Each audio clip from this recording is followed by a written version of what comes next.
Wujudkan bersama IndiHome.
Indonesia memang negara yang memiliki biodiversitas tertinggi kedua di dunia, termasuk juga jenis burung kicaunya. Para kicau mania tentu saja makin dimanjakan oleh beberapa pilihannya. Nah, yang paling cukup diminati karena kelincahan dan warnanya adalah burung kicau anis kembang. Pemirsa Ruang Budidaya, kira-kira sudah tahu belum ya tentang burung anis kembang yang cukup populer ini? Pada episode hari ini kita akan mengulas tuntas dengan menghadirkan narasumber yang berkompeten di bidang budidaya anis kembang. Jadi, jangan kemana-mana ya, tetap di program Ruang Budidaya Hewan.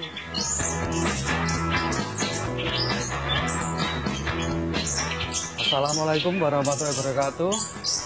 Ya pemirsa, perkenalkan nama saya Sigit, owner dari Budur BF. Dan salah satu budidaya yang kita kembangkan anis kembang di farm kami.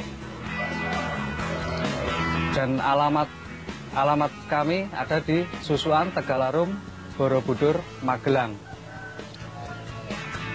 Tentang spesifikasi anis kembang yang kita budidayakan, anis kembang adalah salah satu burung penyanyi yang bisa kita nikmati selama nyaris 24 jam bisa kita nikmati.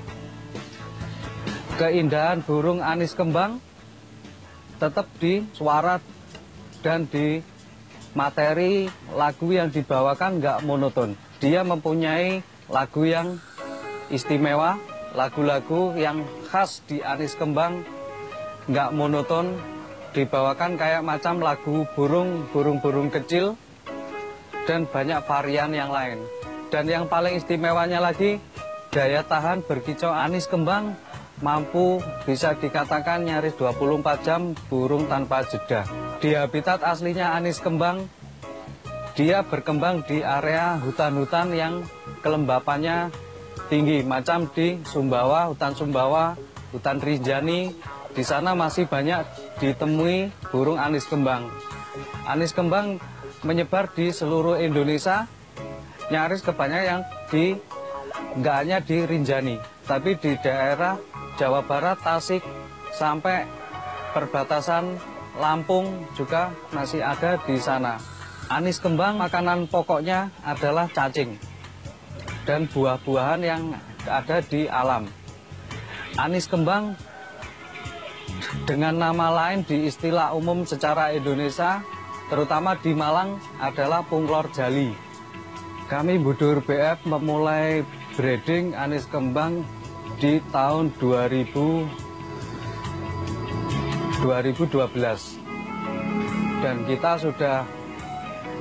sudah cari-cari bahan yang sesuai dengan selera farm kami mulai tahun 2011.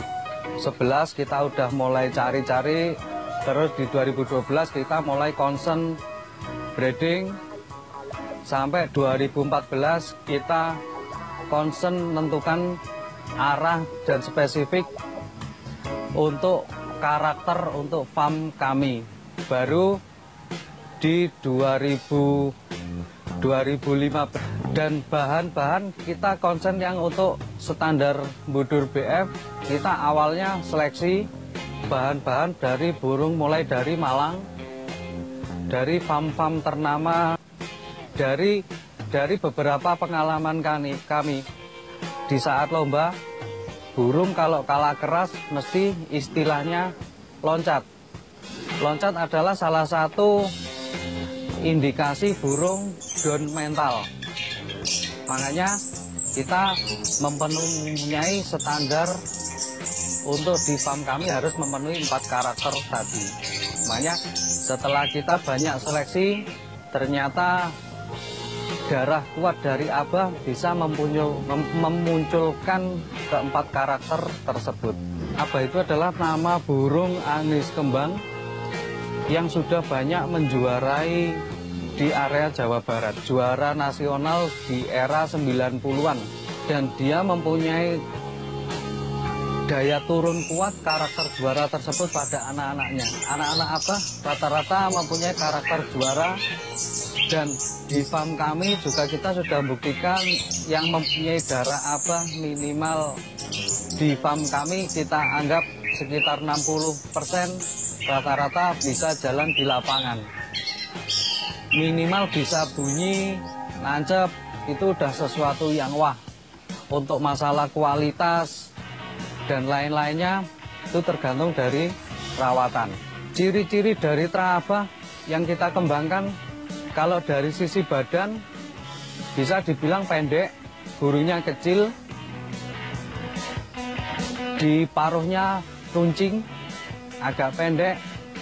Mungkin kalau orang penikmat body, untuk body katurangan emang kurang enak dilihat, tapi kita tetap pada burung konsentrasinya pada suara dan gaya.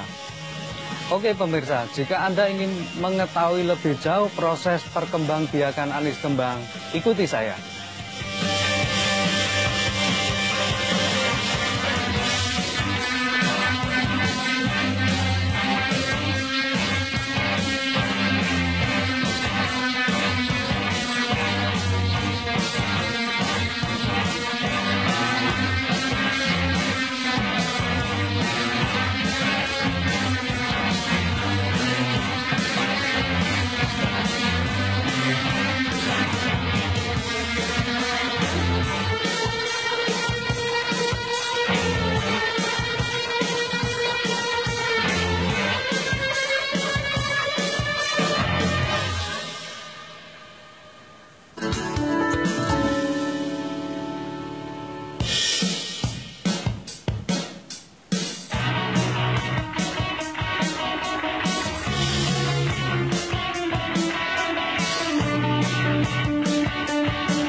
Anis kembang termasuk burung yang monomorfi, yakni jantan dan betinanya kelihatan mirip.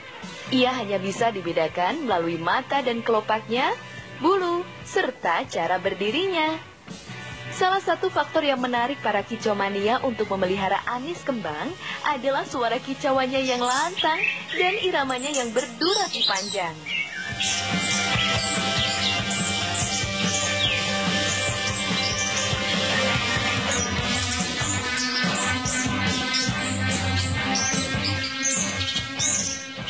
Ya pemirsa, sekarang kita ajak ke kandang breeding kita, kandang breeding Budur Beach Farm.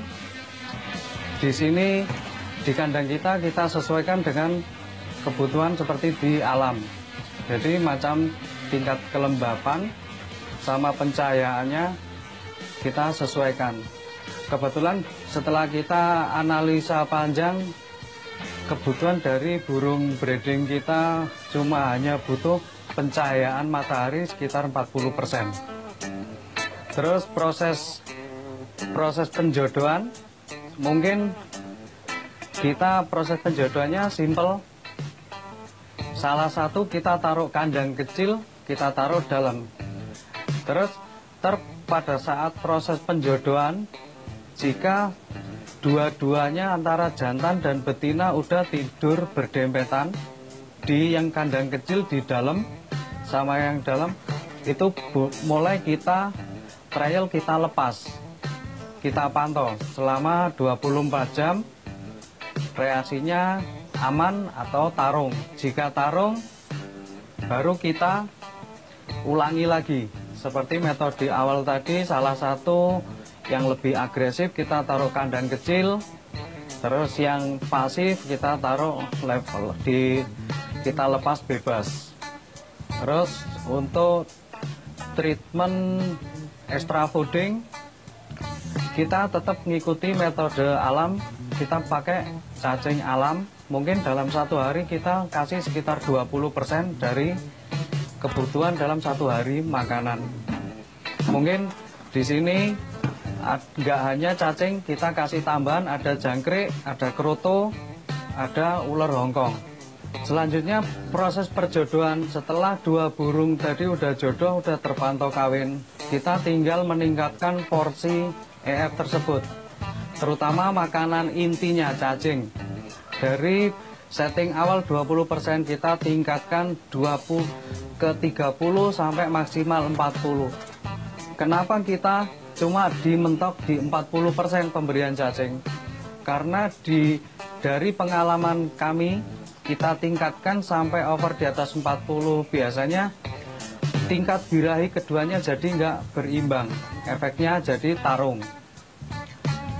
Setelah proses perjodohan dua-duanya udah berjalan lancar, baru proses nelor.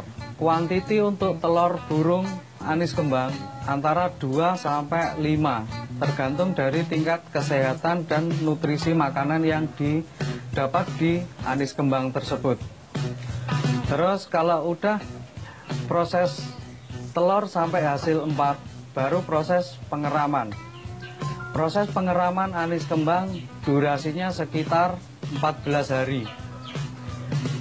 Dihitung dari telur pertama. Setelah menetas, burung kita kasih makan makanan pokok, yaitu cacing. Mungkin presentase di saat antara perjodohan sama ngeloloh burung untuk cacing bisa sampai 40 sampai 60%. Cari cacing yang benar-benar fresh, cacing alam. Kalau jika ada indikasi cacing kurang sehat, mending nggak usah dikasih, malah menjadi racun bagi bayi anis kembang tersebut. Untuk memilih anis kembang yang kualitas bagus sampai yang jelek, biasanya kita bisa indikasi pada saat bayi. Pertama, saat bayi berwarna merah, pas umur 3 hari kita kasih ngering pas dimasuk. Kalau di umur 3 hari ternyata ring masih terlalu besar, indikasi tingkat kesehatan burung tersebut kurang. Kenapa dikano kurang? Biasanya burung jadi kayak macam istilah orang Jawa kecentret, kurang sehat. Biasanya kena faktor bakteri dari cacing yang kualitasnya jelek tadi. Terus untuk masa panen, biasanya kita ambil dari 5 sampai 10 hari, tergantung dari kondisi tingkat kesehatannya burung. Jika burung pas kualitasnya bagus, tingkat kesehatannya bisa dibilang super, umur 5-6 hari kita udah berani ambil. Kalau untuk burung kita ambil ngepres 10 hari up, tingkat keberhasilannya sekitar cuma 30% untuk berhasil untuk hidup. Istilahnya kalau di area produksi bisa digulung burung kualitas sudah reject, meskipun ntar jadi burung pun kualitasnya juga kurang bagus kalau masa panen sampai umur di atas 10 hari tersebut. Macam kandang yang kita pakai di Budur Beef Farm, ukurannya 90 kali 90, tinggi 190. Terus untuk perawatan kandang, mungkin air tiap hari diganti, sama bawahnya kotorannya dikosek.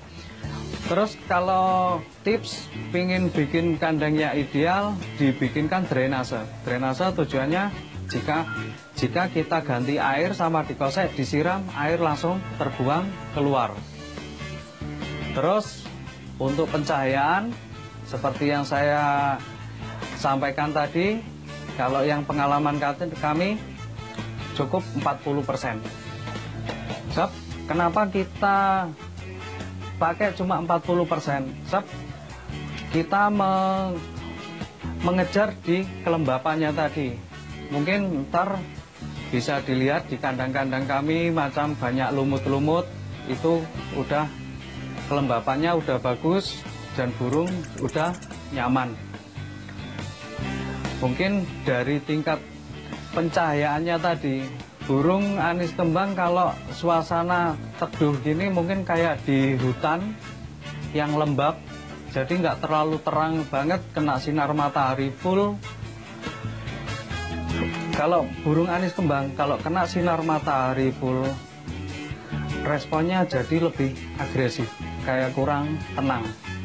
Makanya dengan dasar pengamatan kita selama mulai dari 2012 sampai sekarang, kita temukan formula idealnya ya kayak gini. Sebab dasar dari pengalaman-pengalaman kita selama ini macam kayak gitu. Mungkin ada satu lagi tambahan yang bersifat bisa dibilang vital kalau di bab breeding. Tempat untuk bertelur, sarang. Kita di sini menggunakan sabut belahan, sabut kelapa. Kita tata, karena kenapa kita pakai sabut kelapa? Satu, mudah didapat, terutama di perdesaan, istilah kita lebih hemat gak beli. Kedua, rata-rata burung anis kembang lebih nyaman pakai sabut kelapa daripada sabut yang lain macam kayak yang sampah-sampah cemara, terus serabut nanas, rata-rata kurang nyaman selama ini berdasarkan pengalaman kami, makanya kita pakai sabut kelapa. Terus indikasi burung kurang sehat. Rata-rata burung anis kembang jika kurang sehat, dia bulunya mengembang. Satu, kedua nggak agresif. Ketiga, kotorannya bercair. Paling kita antisipasi untuk handle burung yang mengalami masalah tadi, kita keluarkan kandang, kita taruh di kandang kecil, kita kasih obat antibiotik, makanan yang nutrisinya cukup untuk kebutuhannya tubuh burung tersebut. Rata-rata burung kalau kondisi sakit otomatis butuh nutrisi ekstra. Dan macam-macam penyakit yang sering kita temui, satu nyilet, badannya kurus banget itu, dagingnya berkurang. Biasanya rata-rata penyebabnya dari bakteri dan cacingan. Makanya kita kalau itu kita keluarkan dari kandang, kita taruh di kandang kecil, biar aktivitas geraknya berkurang, lebih concern ke penyembuhannya tadi, rekondisi. Terus obat-obat, untuk obat-obat penanganan tersebut bisa dari sisi alamiah. Biasanya kalau alamiah kita kasih bawang atau kunir, kita parut, kita kasih di tempat minum. Jika pemirsa pengen praktis, di toko-toko perlengkapan burung biasa udah ada obat-obat dengan merek dan sesuai selera pemirsa sekalian.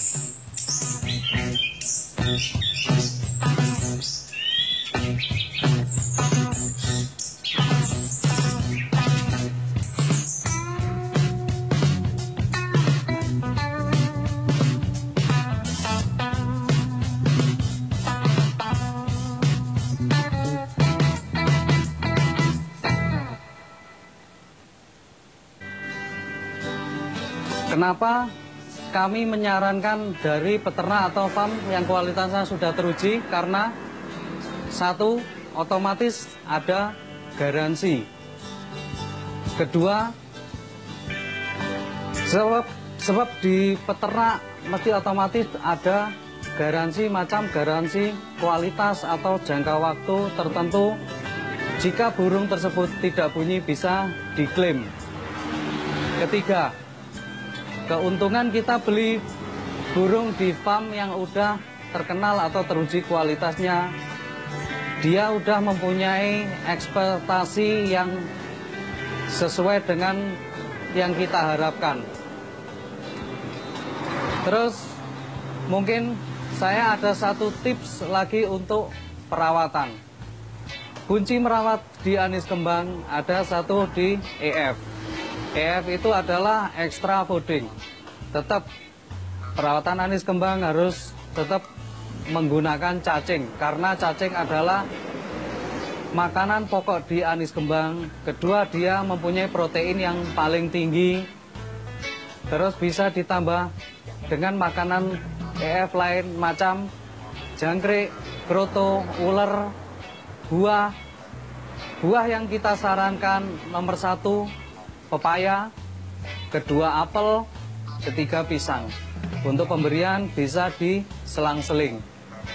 Terus kedua yang tidak kalah penting adalah mandi. Rutinitas mandi per hari minimal 1 kali, 1 sampai 2 kali diperbolehkan sesuai kebutuhan burung. Terus yang ketiga, yang paling penting adalah untuk pengembunan, karena pengembunan amat sangat baik untuk responsif burung dan menjaga kestabilitasan metabolisme tubuh.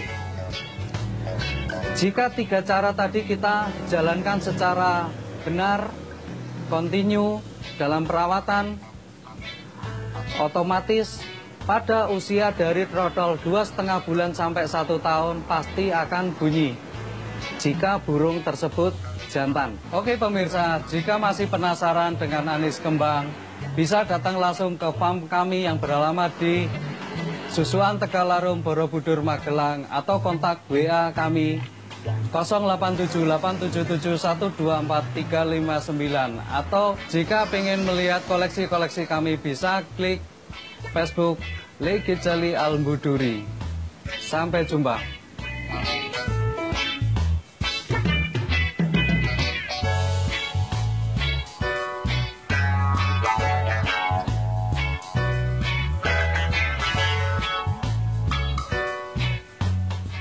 Pecinta burung anis kembang makin hari makin banyak karena burung ini memang sedang naik daun.